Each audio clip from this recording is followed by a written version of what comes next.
know how to fight it. We're in a time of crisis. Protect the sisterhood at all costs. We should be leaders of the Imperium. This complacency is a disease. Hard choices will have to be made. When have I ever shied away from hard choices? You think you can replace me? I always wondered what your greatest fear would be. Now I have seen it.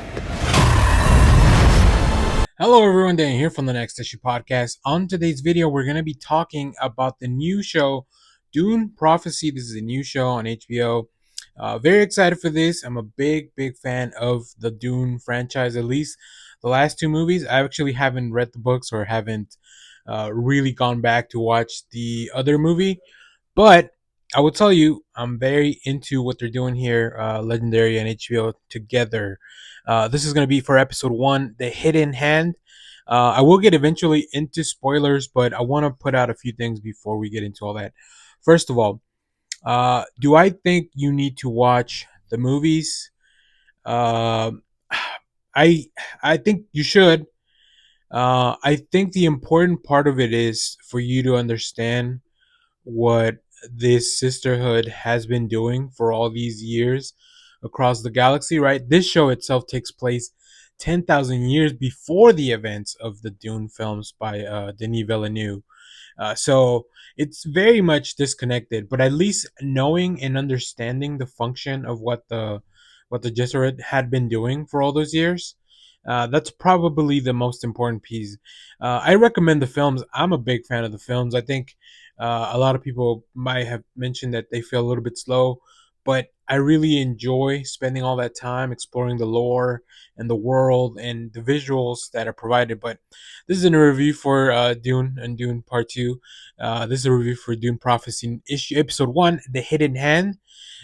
In this episode, we go to Wallach 9, where we meet young Valia Harkonnen, who promises the Mother Superior Raquella that she'll protect the Sisterhood by putting one of their own in the Imperial throne. 30 years later, Valia faces a threat to her long-awaited plan. I'm gonna go over the cast, and probably only this time around, unless somebody in the subsequent reviews, I'll probably just mention people as they kind of join the story. So we have Emily Watson as Valia Harkonnen. I believe this is the older version because we meet two Valias and we meet two Tola Harkonnens. Olivia Williams as Tula Harkonnen, Travis Fimmel as Desmond Hart. Probably one of the standout characters here in this episode. We have Mark Strong as Emperor Javico Corino.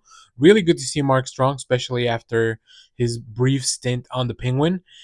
Sarah Sofia Busina as Princess Ines or Ness. Josh Houston as Constantine, and Chris Mason is probably the most intriguing character just to me because I'm a big Atreides head. He plays Kyrian Atreides, who is kind of like maybe the main guard and the trainer for the Emperor's kids. And I use that kids loosely, like they are full grown adults, really. Before I get into spoilers, I thought the show was very good overall. There's a little bit in the middle where I think it goes a little long, and I feel like the show was trying to do its best to set everything up so that you wouldn't, like, if you're new to the franchise, that you would be able to experience and feel everything and be caught up on that. But obviously, as somebody that already kind of knows a little bit of that because I have seen the films, I felt a little bit of rethreading. There's some events in the middle that just feel like this was a long episode. It was over an hour long. I think it was like 124 on HBO. If you take 10 minutes away for like all the extra stuff at the end, it was a pretty long debut. There's only going to be 6 episodes of this, so whether you want to watch it now or maybe wait till it's all out, that'll be up to you. I would say going this on a weekly basis just to have enough time to process everything, because even as I was taking notes and putting all this stuff together, like I really like thinking about this and rethinking about these things as they're happening, and maybe things that I missed, and watching other people react to it online and talk about stuff.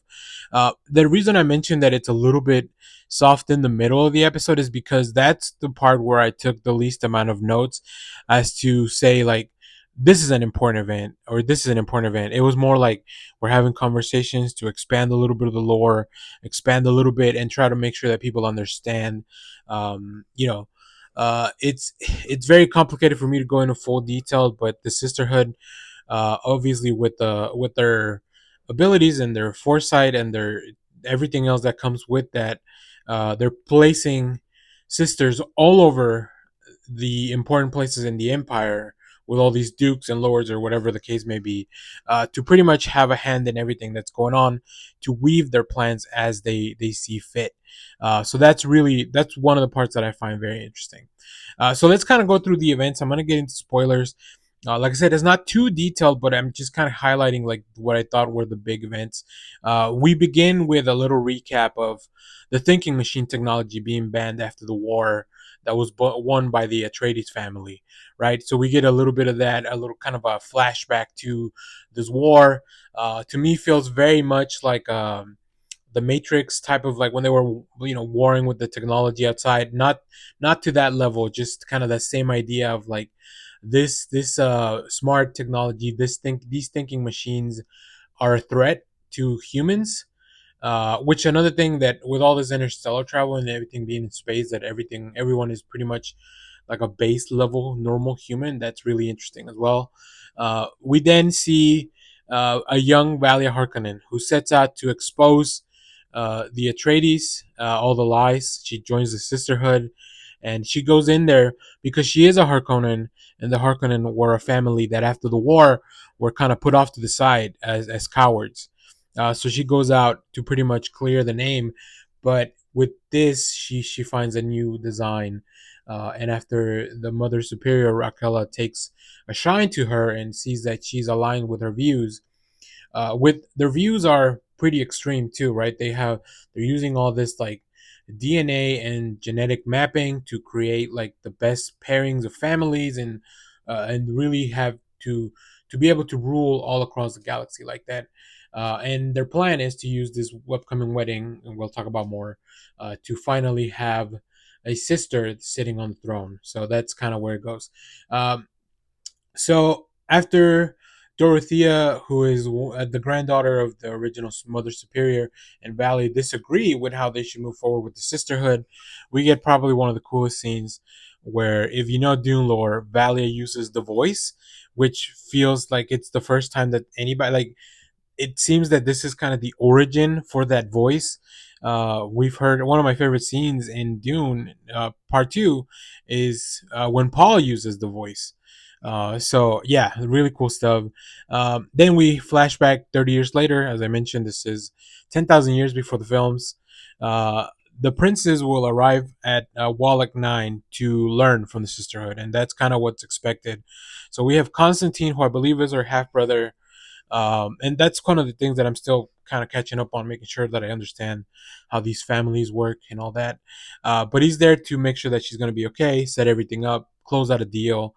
Meanwhile, in Salusa, who is the main planet where the Emperor lives, the Princess Ines and Kieran, they're training. With those, the blades that cut through those shields.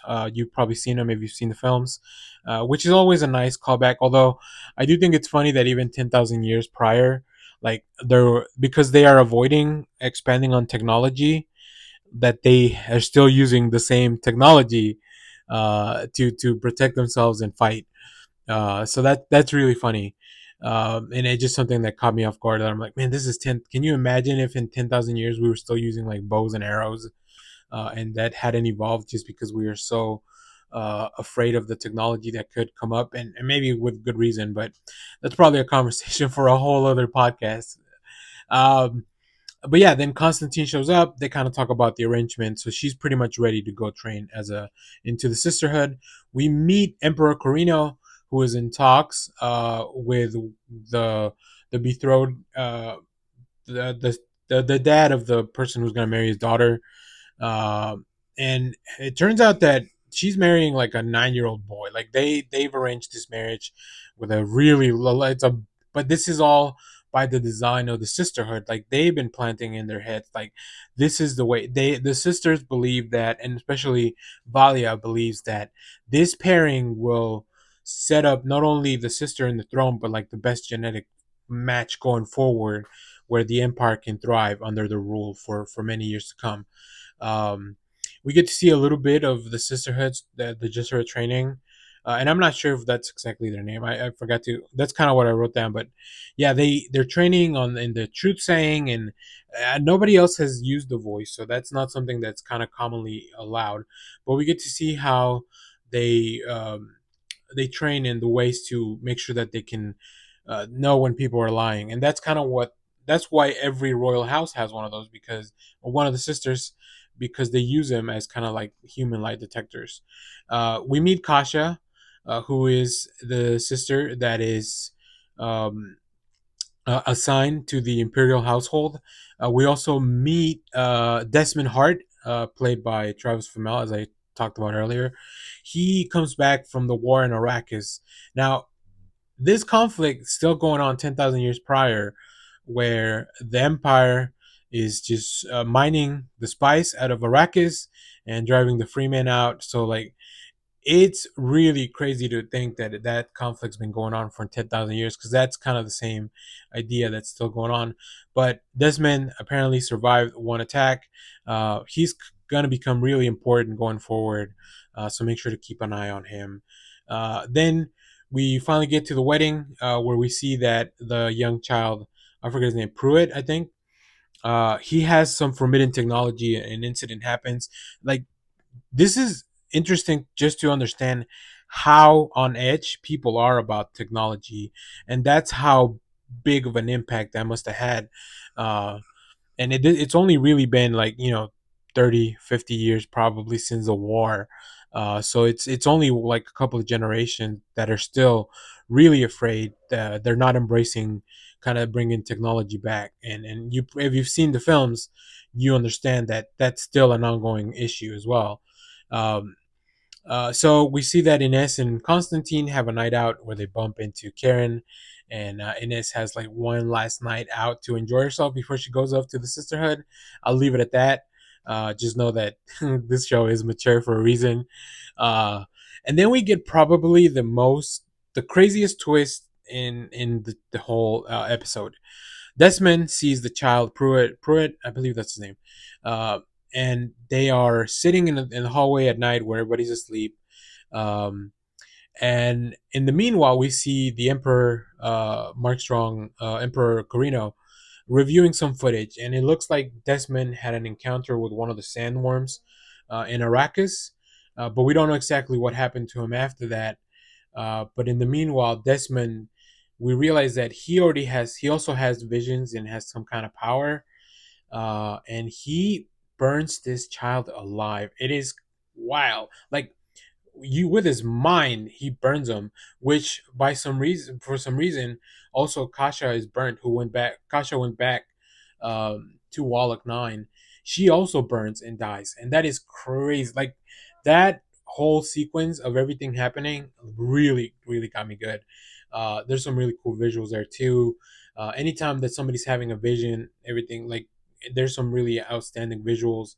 And oh, so what does Valia see now, right? She also has a vision, and that's kind of where we leave the episode. But yeah, really cool. Like, I think the sets look fantastic. It looks a little barren, but I think that makes sense because they are 10,000 years in the past too. They just came out of a war. But all the places, it's the contrast between Wallach 9 and Salusa, the planet where the Emperor lives. It's definitely stark, but when a society has not embraced technology, I think you can kind of tell that they would have gone in a very different direction. So yeah, all these visual, like, people who work on sets and all that, putting all that stuff together, man, oh man, they really nailed it. Really, really enjoy this one. So yeah, there you have it. That's where we are with Dune Prophecy, episode 1. I'll continue to watch this. I'm probably gonna do little videos for each episode as I can. But man, really enjoy this. Highly recommend it. So if you've seen Dune Prophecy number 1, let me know what you thought about it down in the comments. As always, thank you for watching, everyone. Remember to share, like, subscribe, hit the bell so you know when we go live. That is most Saturdays, 10 a.m. Central Standard Time. And stay tuned because we have more comic reviews, trailer reactions, TV recaps, all that fun stuff here in the channel. Thanks for watching, everyone. Bye-bye.